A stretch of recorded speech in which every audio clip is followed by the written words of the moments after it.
Hey, good afternoon, everybody. Sorry about that late start. We're having a little bit of a driver issue, but we're all updated now, restarted, and ready to go. Thanks for joining us for this afternoon.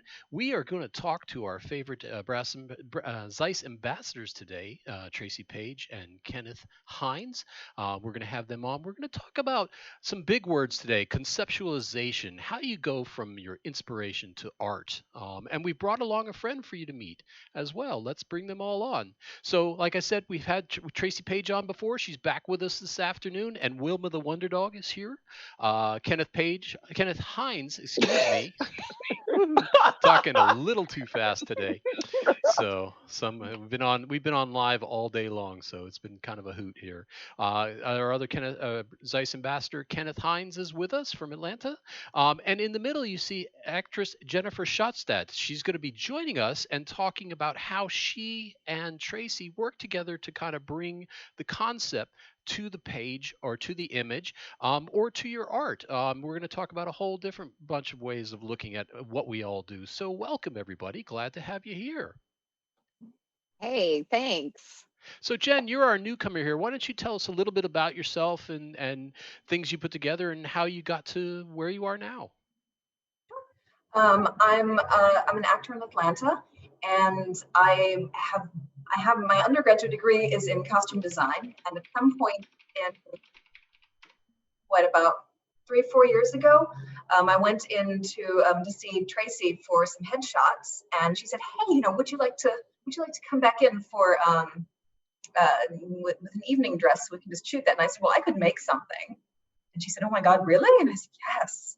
And we've done a bunch of projects since then. It's bounced from some traditional evening gowns, like we had a really lovely Anne Boleyn look, to pretty much anything that we see or find that seems like it's a fun story or would be really beautiful to do. So that's what we do, and that's actually catapulted me into doing a lot more costume design work around Atlanta, which has been really fun. Awesome. So I should also mention you're all from Georgia, enjoying some fine warm weather down there, while we're all freezing and waiting for snow up here in New York. So, but yeah, I wore so a jacket just to make you feel comfortable. I know you also have the AC on as well, so I I know the do. tricks. So it's actually a little chilly up here in New York, but that's okay. Soon we'll be joining you in that warm weather. But yeah, there's a really a thriving in under normal circumstances, a thriving artist community in Atlanta down there, wouldn't you say? Oh, absolutely. We are probably, I think, what number one right now in film and TV production. Well, not right now because everybody's on hiatus, but yeah, I think we do more film production than LA or New York right now. So we've got a really big, thriving market down here. It's been a lot of fun. Awesome. I think those are fighting words, but we'll leave those for another day for sure. Ken, I wanted to touch base with you real quick. I know you're back with us, and as a photographer, I know that the challenge is to get out and do some work. So how are you doing down there in Atlanta? So far, I'm still hanging in there pretty well. Um, I just try to find something that I can do here and there. Pretty much everything has just been online and working on YouTube content on Instagram. I kind of have the time to focus on my website for a change, so that's pretty much been it. That's all I can do right now. Yeah, I've been seeing a lot of great images from both your backyard and Tracy's. I mean, certainly, I think that's part of the inspiration to art kind of conversation is how you keep going, through the challenges of something like being quarantined and still keep yourself fresh and yourself focused on the art. I open it up to the three of you. How do you find yourself continuing to commit to keeping fresh and keeping focused on art?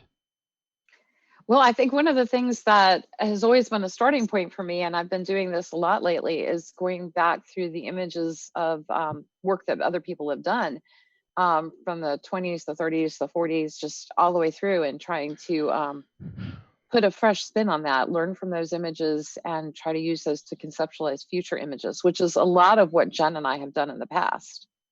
Excellent, excellent. Good to hear. So Jen, for you as well. yeah, I look less at history and I look more at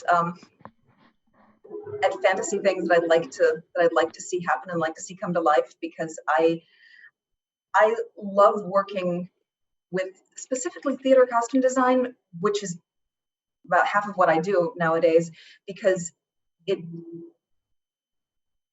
the fantasy worlds that you can explore are so wonderfully wide-reaching, and I really love the idea of bringing reality, the mindset of reality and real problems into fantasy.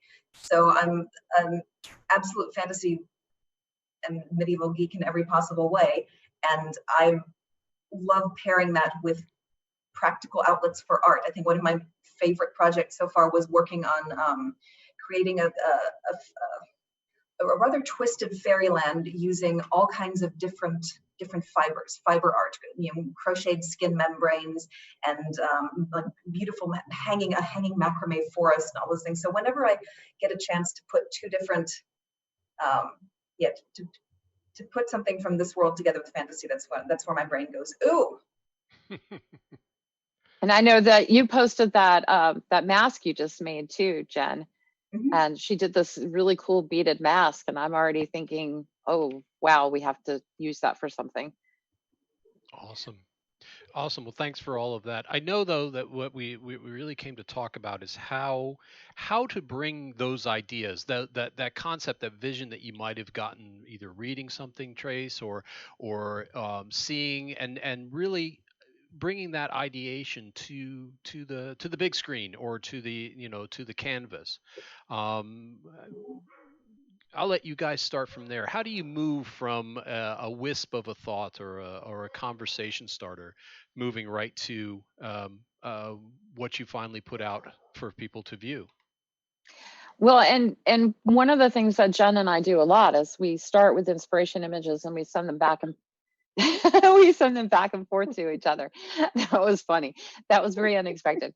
Right. So, Didn't go but out. we start with these inspiration images and we go back and forth to each other. So if Tony, if you can go to the Jen Butterfly file and start with image number 1.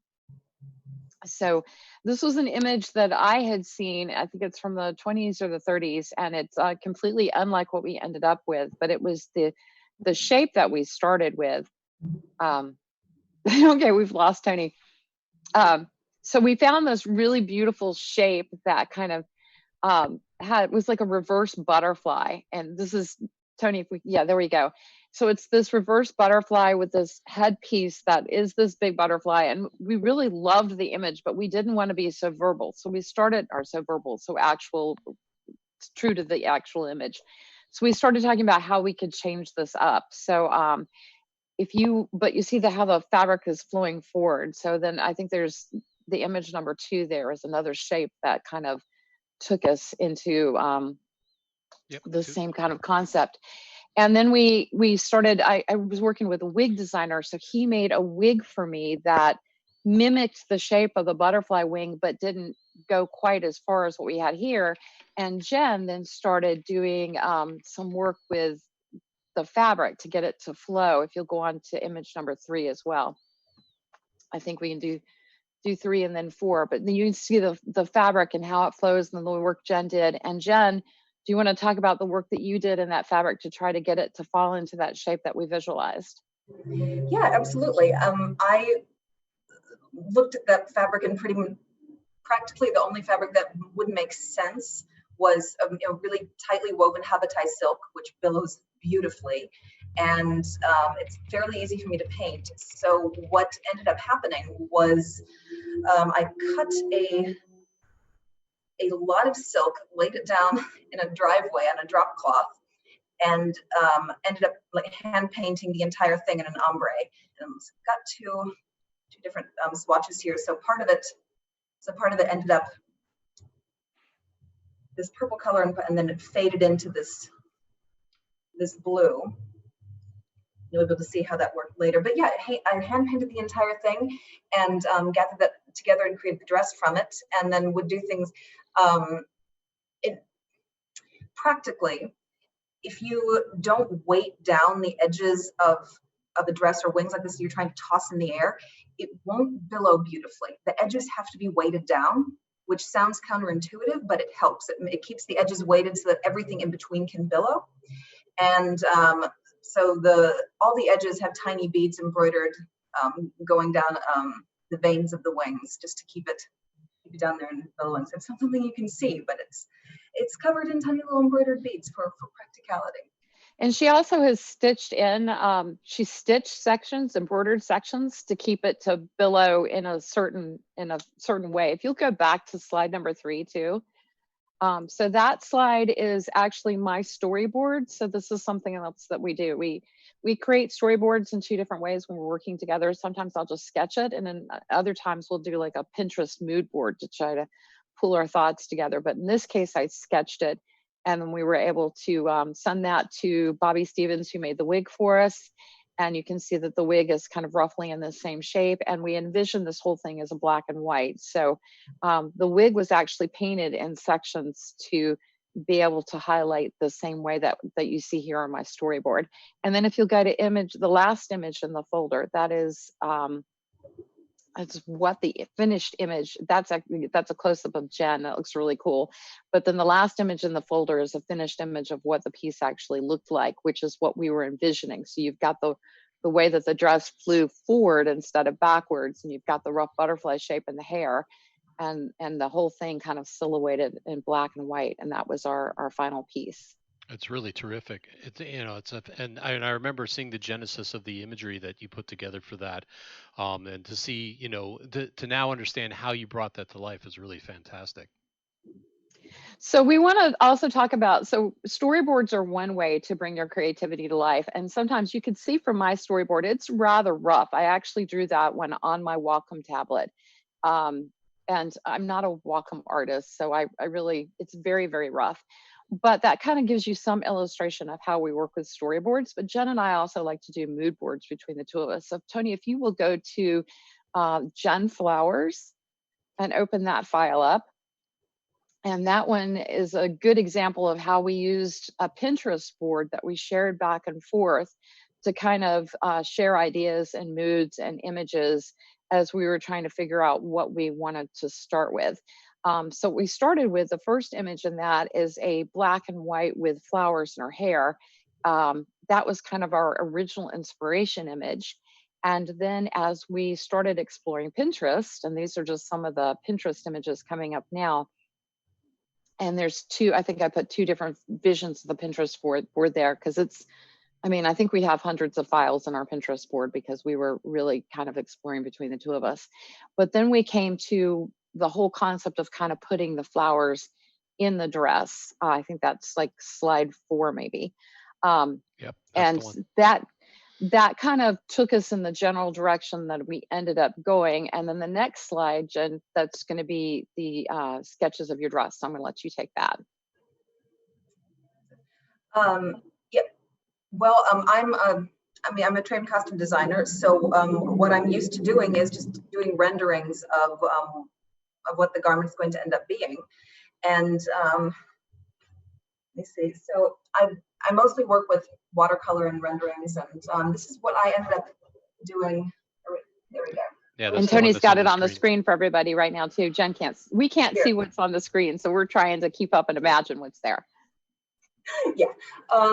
So that's the watercolor rendering I did for this other project, which I've titled in my head "The Bjork with Flowers," which is but yeah, it's a really good way to solidify solidify your ideas. To spend a decent amount of time just drawing them out. I mean, I absolutely love Pinterest. As a costume designer, I use it all the time. Pretty much every show I have that has like a board for the show and then different sections. But yeah, so in this case, it was both Pinterest and then the rendering in order to make sure that we were both on the same page.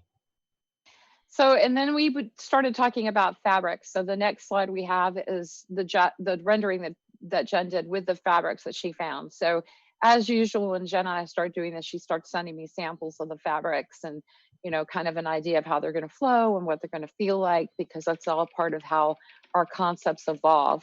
So you found these two beautiful, this green and this white fabric, and she made the decision to start embroidering the fabric. And we did kind of, so we're going to show you some of the images that came from the session that we shot with that. But I'm going to caveat that with, we did speed that process up a little bit because we were also shooting a project for ZEISS. So this is really not quite the finished dress, and it's something that we're going to revisit, Jen, right? Absolutely. She's like, yeah, I just don't want her to look at me like, okay, that's news to me. But we're going to revisit this. But so next you can see some of the finished images that came from what we've got so far, where we are with this concept. But it kind of gives you that floral feel, which we were both taking from fashion designer Steve McQueen. And as we started comparing images, we realized we really liked, what was the runway show from 2015? Is that what it was? It was in 2015. I want to say it was 2007. Was it earlier than that? That's a lot earlier. It depends. I think there are two different flower collections. One of them might have been in 2014, but I know that there's one in 2007. So when we started pulling images together, we realized we were both in the same direction. So that was the way we started to go. So the black and white on the screen now is the finished image that we shot in January, and is, I think, currently one of my favorite images. I love the way the lighting pattern kind of fell across Jen and the flowers and the softness. And I love that Jen and I can pull these images together, do this together. It's such a collaborative project for both of us. Well, here's the question to that. It's seeing how all of you all are very detailed oriented as far as what I'm getting from this. So for those that may not do anything like this, or how long does it take you from going from that planning stage? Because there's a lot that you all have that's going on here, to where it's from the actual piecing things together with the different either storyboard or mood boards, from the actual designing, putting things together. How much time do you generally take for a project like that from start to finish? Well, Jen and I are probably a little extreme, because for us, I think we started this project in 2016 and shot the initial part of it in 2020. So for the two of us, sometimes we work on things for 1.5 to 2 years, but this doesn't have to take that long. Well, we tend to not source things outside of ourselves. So Jen is making a lot of these things, and we're discussing it the whole way through. So we're truly collaborating on this process. But this doesn't have to. I did a shot of Kylie Curran a few months ago, and we were able to do the whole thing just planned in just days. I started a Pinterest page with some ideas for Kylie's mom, and Kylie and her mom sat down and looked at them together, and I was able to source the outfit, and we got it shot. So it can go rather fast. It doesn't have to be a 1.5 year long process. It's just the way that we work together. We did, we could go on and move toward Kyle and that file number 1. This is a project where Jen wasn't the model for me, but she helped me. Kyle Nichols was my muse on this one, but Jen helped me create the finished look. So we still collaborated together on a lot of this. I actually started with an image from, I think his name is eluding me, Matt Hill, from Matt Hill in New York. And he had this image where there was a lot of movement, and that kind of inspired me. And then I saw an image from the 70s. This was before Rocket Man came out, of Elton John. So I had moved on to that kind of look and feel. So what you're seeing now on screen is the storyboard that we did for that Elton John kind of concept. So here I started with the storyboards, and then I also did one for the lighting as we started working on how we were going to light this. And Jen and I started working on costume inspiration, because we knew that there wanted to be a lot of movement. This is not my forte, this is Jen's forte. So it started with a jacket, which I think is the next slide, hopefully. Yep. And so it started with the jacket. And then if you want to just kind of flip through some of these slides, Jen and I started visiting vintage stores and costume stores around in Atlanta, trying to source things. We started looking online and sending things back and forth to each other. I found a pair of vintage pants. There were women's pants, which I don't know how happy Kyle was about that, but that's another subject. But Jen sewed an 8-inch fringe on the pants for me to make them fly. we started talking about shoes. I decided to put him in platform shoes. Jen and I went shoe shopping together. We ended up finding a pair of 4-inch platform boots that we put Kyle in, that he had to fly in. We went to, found the Atlanta Symphony Orchestra as our location, used the Steinway piano at Atlanta Symphony Hall. So these were all things that we had to do to bring this concept together. Instead of doing a Pinterest board so much on this one, Jen and I were literally going out together and texting each other back and forth. You were invaluable to that process because you knew where to go. I had no idea. I'm like, Jen, platform boots, where do we find them? And she goes, okay, let's go here. I still think most of the credit for this belongs to Kyle, who managed to do that insane jump in those ridiculous shoes. I don't know how he did it. He said he was home. I thought he was going to break his neck, but thank God, because I don't think my insurance would have been too happy with that. That's not what happened. Yes, that matters. But we pulled off the whole thing, and I think we can go forward to the finished concept so everybody can kind of see what that looks like. I think we actually did a lighting test, and I have somebody standing in the lighting test for one of the shots that I had in the file too. Right. But I mean, it's this big giant, so this is the finished piece that you're looking at now. It's this big giant collaboration. In this case, Kyle was my muse, but we still had Jen was critical to everything that I did. All of my thought process was back and forth between her and between Kyle, and Tony listening to what I wanted to do on the other hand and improving it, which I appreciate, Tony. Well, absolutely. And I think, for everybody who's listening, we've got some video of that final process. And you can see it on the YouTube. There's an interview with Tracy. And some of this process is detailed out. So you can see it there as well. That was a lot of fun. I felt so honored to have been able to do that. And then last in this files that I've sent for Tony are there's one entitled Other. And you can see the original black and white photograph that we started with. And again, this goes back to where you find your source material. And for me, it's vintage photography. I found these photographs. I mean, they're out there, they're public, they're in books. There's so much source to go through and look through and be creative with. And I found this gorgeous photograph, a semi-nude photograph. I had to really talk Jen into this one. And then we kind of did our own take and recreated it in my studio. We hung lots of white paneled shears to kind of get the same feeling, and Jen had this beautiful, was it Irish linen?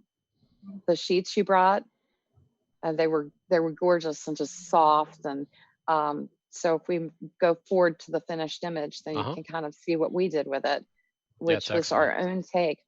So the whole idea there is that this is a collaboration between Jen and I, and we're using these inspirations, but we're not copying what other people have done. We're being inspired by it and using that to kind of guide our own inspiration. So when you're doing something like this, as far as how you kind of talk about your collaboration with one another, how important is it to have people like that really can understand and bring out the ideas that you have? Because it really seems like the two of you really have a very nice bond when it comes to creating things. So do you feel that you all are better working together, or how is it if you bring in somebody else into that kind of mindset that you all have? Is it very easy for others to really pick up on where you all are heading or want to head with a particular project? Or do you find that it's just kind of best with the two of you, or maybe someone that's really close to you outside of just the two of you that can really understand the concept and bringing that out? I think that one of the key things is that I really, really trust her. I think that she's brilliant, and I think that pretty much anything she comes up with is going to add on to what I do. So whenever we do something together, if I have an idea and she wants to take something in a different direction, there's never any part of me that actually has a problem with it. So if we bring anybody on to collaborate with us, then I mean that's really the key thing. Is this person wonderful at what they do, and do we trust them? And if so, at least for me, it's full steam ahead. Because I just got called brilliant by somebody who speaks 3 languages. So thank you, Judd. You know, as photographers, as artists, it's up to us to sell our vision. So if we're bringing anybody in, it's up to us to create that trust and to be able to sell what we want to do. And I think, you know, we brought Kyle into the last one, and he jumped off the ledge with us. But I think it's all our ability to make people trust us and trust our vision, and to have a vision, and the storyboarding that we do and the Pinterest mood boards, everything we do there helps create and solidify that vision. So we're not just, you know, walking off a plank without an ocean below us. We actually have something to fall into. I will say personally, like the theater background helps a lot, because everything about creating a production, if you're not the director, is you are coming together with other artists who are also amazing, and all of you are coming together to tell the same story and to enhance the same vision. And you're doing it in different ways, but everything has to mesh together, and every element has to make the other elements shine as well. So it's something that I'm used to from that, but this is a lot more freeing. Yeah, that's a very good kind of mention, because I know, especially with artists, you know, there are some people that just have that tendency to where their vision is all that they see. They don't want to accept input from others, or they're like, no, this is what it has to be. And it's like, you might have a very great concept, but there just might be something very minimal that you might miss that someone else can help with and just bring more life to it. And so having that openness is something that's very important. Well, I think sometimes not operating in a vacuum and actually having a team around us, having the ability to collaborate with other people is really important. And I think as photographers, as opposed to when I was painting, it was just me in my room by myself sometimes, and nobody might ever see some of my paintings. But as a photographer, I have to have subjects. I have to have, you know, I have collaborators. I have people that work with me. So I think a lot of it has to do with our chosen art form and how we're choosing to work. Awesome.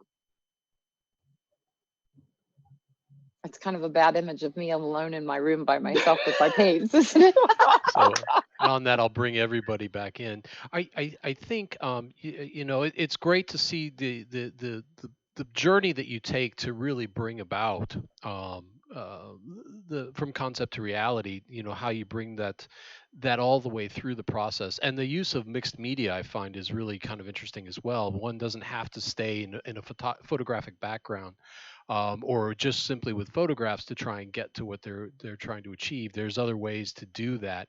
Do you find that mixing the medias, either of you, helps you to achieve that final goal, or having the ability to do that? Oh, absolutely. I think that it makes it, this really puts something that we can put our hands on and put our hands around and our heads around. So it's not just a photograph anymore. It's this whole project has a width and breadth. I think there's so much more interesting story when we go back to the butterfly image, when we talk about what Jen did to make my image come alive, how the thought she put into even how the dress would flow and fly. Jen, the embroidery that you did, that nobody's really ever going to see close up because you can't really see it in the final image, but it is in the final image. It made such an impact, and the way the whole thing came together, the thought you put into that. With some of the projects that made me kind of think about something that I've been doing with the images that I have, and it's at that time period, it's like I might have had a vision for something, and it's like, okay, that was perfect then. Have you ever felt that have you ever had a project that you've done, and maybe a few years later you're like, I want to redo this, or I can find something to make this better, and I might want to remaster that. Has that ever popped into either of you all's minds as far as any project that you've done? Or do you feel like, oh no, this is it, that's final, it's perfect?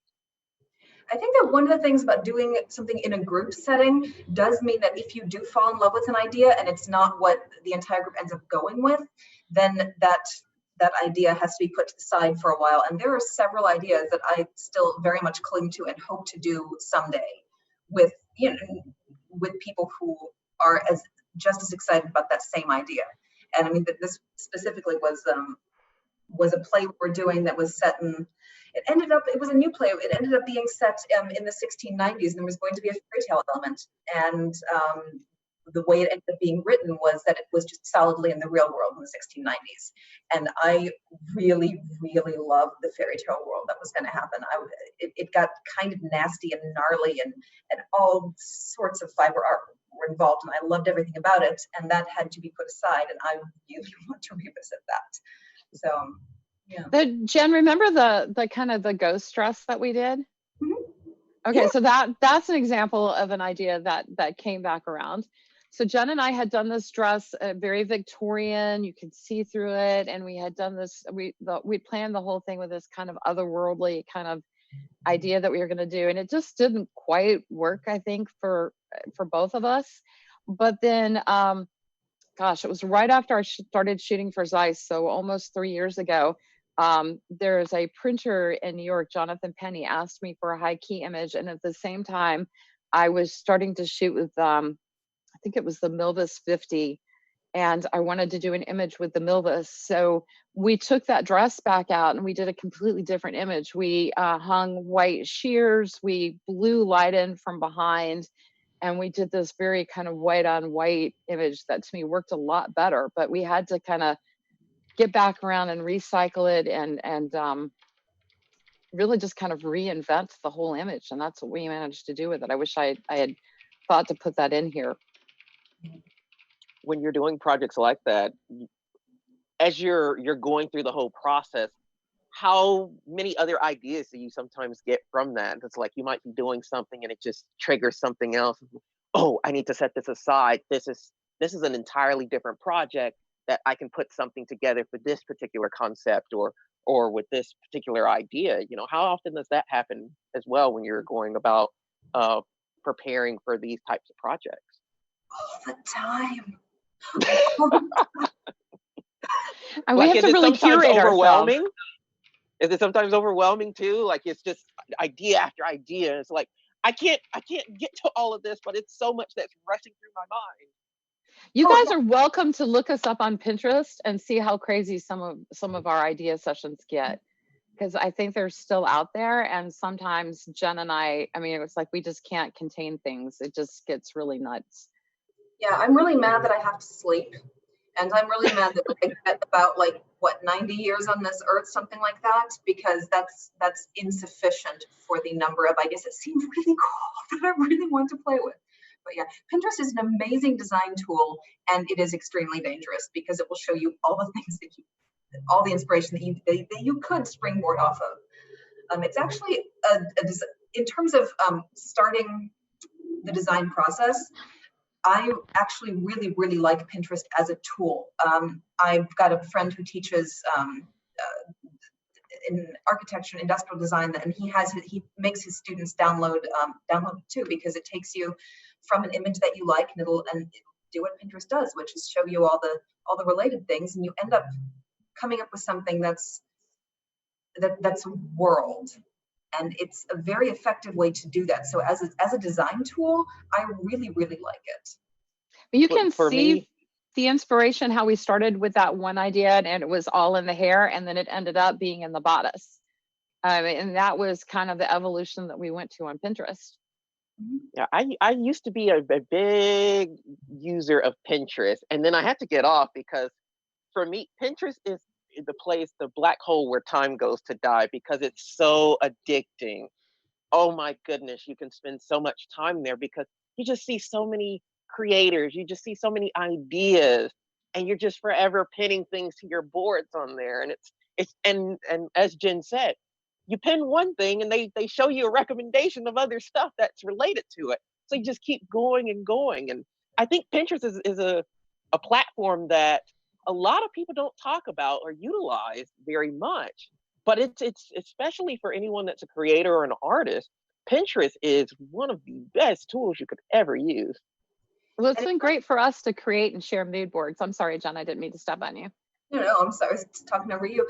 And one of my favorite things is that it's really easy to combine ideas from two different ends of a spectrum.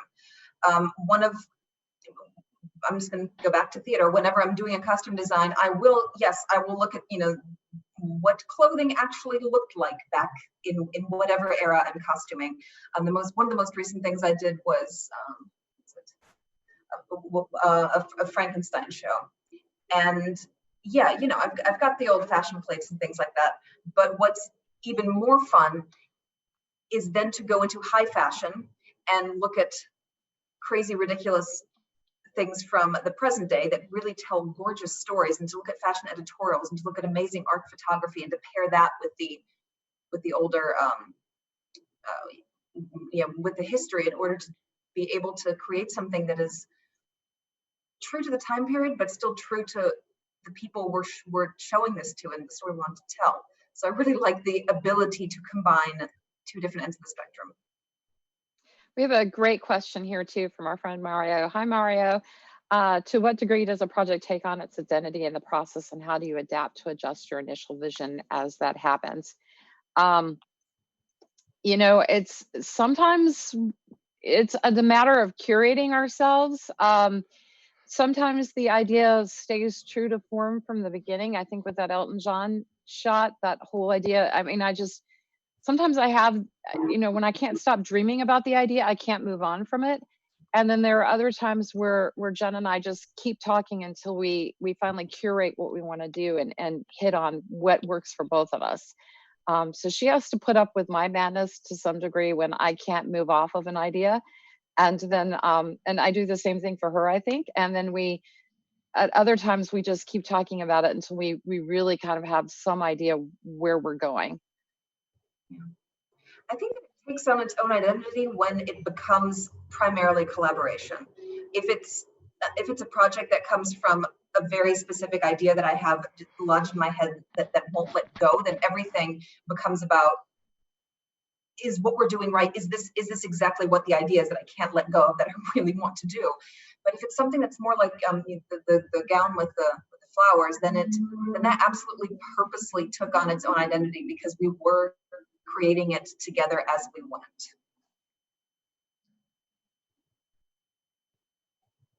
Did that, were you in the ballpark there? I think so. You guys got quiet on us. We didn't know what to do after that.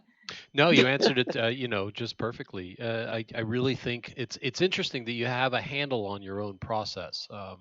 Do you find that it's the same way every time? It's a process that you've put together and follow through like a format, or is it more of a free-flowing, free-ranging kind of bunch of images or a bunch of thoughts that get put together? I don't really know that we have a format. I think the most important thing that Jen and I have developed together is the ability to listen to each other. Wow, I'm sure that helps immensely that way. Exactly. I think that keeps us from getting stuck in a creative rut, and it also, hopefully keeps us from one of us overpowering the other person. We have to keep both of our thoughts together, so we both have to listen to each other and be willing to do this together. Terrific. Yeah, I know that when back in my artist days, which we don't talk about that often, but you used to, in creating lighting design and working with a team, the director, the lighting designer, set designer, a lot of the conversation would start to meld together for me as the lighting designer, to where you'd start to go towards imagery or paintings or something with light and color that you could then bring to the team and say, here's what I'm thinking. And it was never as strict as a light, point source pointing blue light somewhere. It was more of an ebb and flow of the colors. But the process was always the same, at least for me. It was listen, find the imagery, bring 3 ideas that I know I like. So when the director picks one, I still get to do it the way I want to do it. That kind of thing. One of the I was going back to your mood boards. Somebody very interestingly that I had the opportunity to sit in a master class with was a set designer who worked with the Metropolitan Opera, and she would literally get rolls of paper and roll them out on the floor with a big box of pens, and she would color, and as the opera she was listening to, she would color, and that became her story process of how she actually would build her set design. It was just fantastic to listen to somebody else's process that was completely divergent from my own. Do you find that you look to other people for inspiration on how to tap those reserves of artistry in yourself? And I I open that I to know everybody. I know I do. Jen, are you? I don't, very often a lot of these projects and the things I get really excited about are based around the idea of what is a skill I would really like to work on, and what can I find as an excuse to do that. I mean, for the butterfly dress, it was, oh yes, I can do silk painting. I want to do silk painting. I haven't done that much before. I'm going to do that here. So that's with the flower gown ended up being, oh my goodness, this is something where I can use 18th century clothing, and I want to mess with creating flowers. I want to make flowers. So that's what drives a lot of it, which is kind of selfish, but I also get really excited about it. And so for me, if you look behind me, and I know you guys can't see this, but I am full of books from, about Avedon and Newman and Karsh and Greg Heisler, and I'm constantly looking at other images. It's a constant feed of images until I hit on something that kind of stays with me. And sometimes it stays with me and I just can't let it go. So that's a lot of influence from the outside. But then there's always the challenge, I think, to take the influence from the outside and not let that become my image, but to let it, to take a nugget or a kernel from it and let it inspire my image, but not let it, I don't want to copy anybody else. I want to go on to something new. And so I think that that's the challenge for me is, all right, so I've got this inspiration. How now do I turn this into something that's original for me? I think that one other thing that really helps inspire me is not just because I think that Tracy uses other artists as inspiration, and I seem to draw from people who craft. I get really, really excited about people who have made something in a different way, and it's never really their end product that makes me go, oh my goodness, yes. It's always looking at their process that makes me go, oh, I could take this and I could pair it with this other idea, and all this so yeah, it's looking at how people have done things in the past. It's looking at traditions of Irish crochet in the 1800s, and the arts and crafts movement, and stump work and Ukrainian embroidery, and looking at how people did that and then pairing it with what I want. That is really what kickstarts a lot of things. As a final thought, as far as what you two shared, do you find that those things that are very important and crucial for keeping a creative mind, after so many years of doing things, sometimes people feel, maybe burnt out, they may not feel as creative. Are those things very important for you all personally to continue to be creative and to continue building new and better projects for yourselves, or collaborating with other people? For those that might feel like right now they're in a creative rut and they just really can't create like they used to, how do you actually get those juices flowing again, and what keeps you motivated for what you're doing? I have an answer to that actually, and it's the start of the collaboration that Tracy and I did together. Just before we started working, I was really not in a good place. I felt frozen. I didn't have much to do artistically. It just felt like it was a really bad depressed rut, and just doing anything was a huge struggle.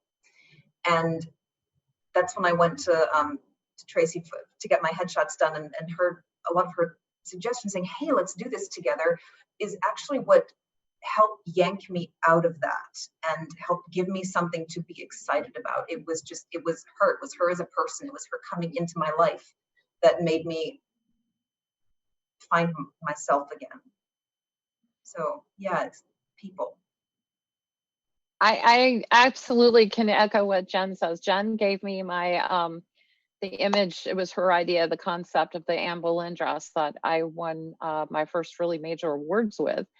That was such a gift, and she did the dress and the costume, and I tried to stay true to her costume, and I actually found myself shopping for 18th century antiques to be able to outfit the room, and trying to figure out how to create a still life around her that was true to what she was giving me.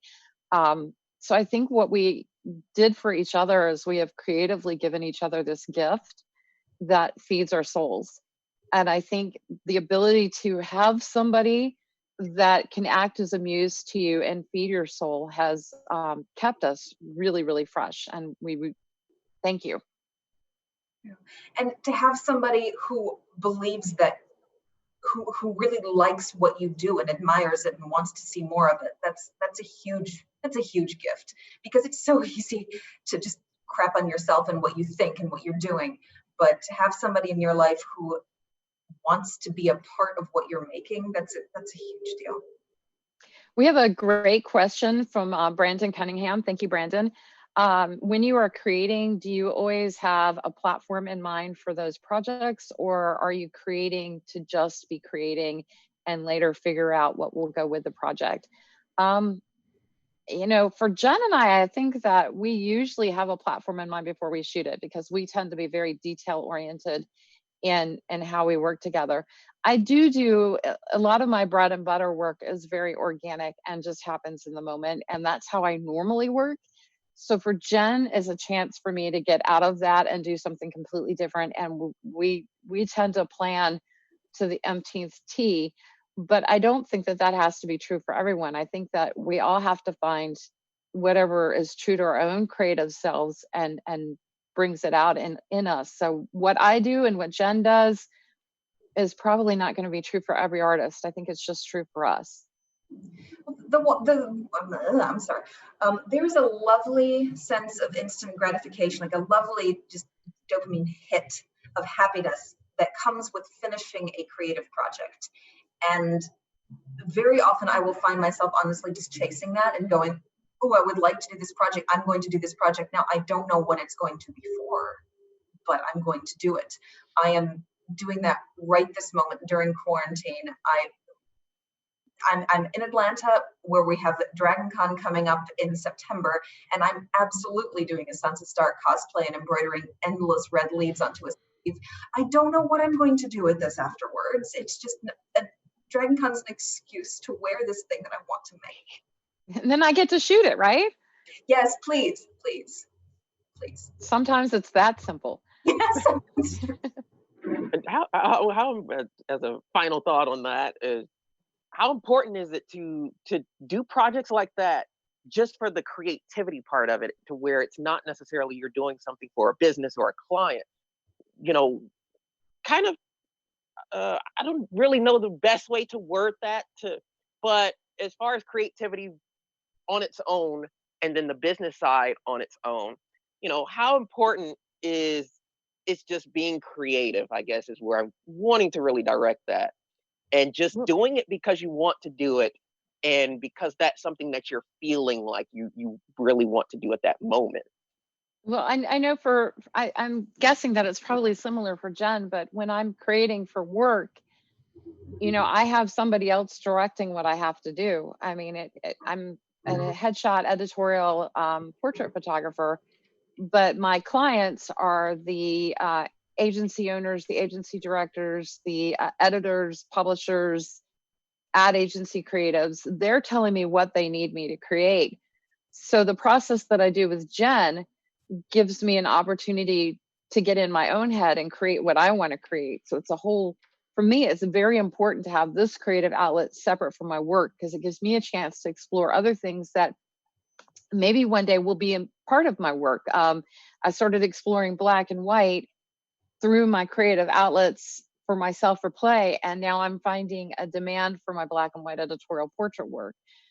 So sometimes one can lead to the other, but I think it's really important for me to get out of my day-to-day work and get out of that self and explore other concepts. And so this is my play with Jen and others, gives me a chance to really get out of that head and just try to explore other concepts. And Tony too is really good about reminding me sometimes to not just shoot one thing, but to stand there for a few minutes and keep looking at it in a different way and keep shooting. So I always appreciate that. So sometimes having other people to hear your thoughts or guide your thoughts or help elaborate your thoughts is also a great way to do this.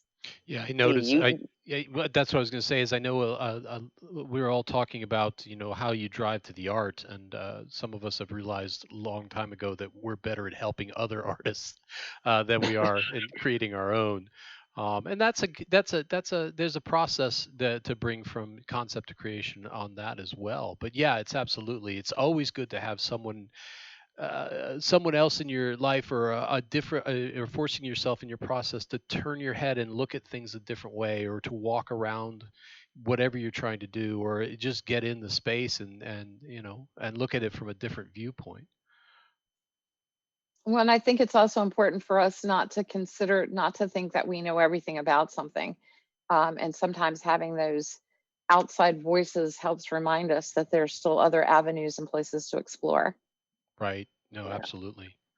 So, and that's a lot of fun for those of us that don't create as well. Certainly is facilitating others' abilities is always great fun for me. We're coming up on about almost an hour of time. Wanted to know if you had any final thoughts on the presentation, or final little tidbits that we could give the audience about how to keep creating, how to keep pushing yourself to bring more concepts out in your work. I love the idea of what you're working on for Dragon Con. But that's it. That's the seed right there. Is that you got something that you want to wear towards, and what am I going to create? I love it. How do you keep driving those seeds of creativity for your own art? I think right now what we're doing right now is conversation. And for me, especially now that we're all being socially isolated, having these conversations is really important. Obviously, I can't go shoot with Jen right now because we're distancing from each other, and we're distancing with a purpose. But I can still talk to her and have these Pinterest mood boards with her and share ideas back and forth and develop conversation. And I think that is a really important driving thing for me right now. And also to use the time for me to sit down and look at images and explore images and concepts that I haven't had time to explore because I've been moving so fast. I really want to see what this red leaf thing is too, Jen. You just got me. I'm like, my brain is exploding. This is what we do with each other. I've put way too much time into this to an absolutely ridiculous degree. So I would love to shoot this thing with you. I have several ideas. We'll be definitely looking for those pictures, certainly. Ken, any last thoughts on how you drive yourself to keep going and explore new avenues? For me, it's because being multidisciplined and not focusing on just one area. For me personally, that's what keeps me kind of motivated in creating, to where my mind doesn't, focus on one particular area for so long, and then I'm like, oh, I'm really tired of this. I want to do something else.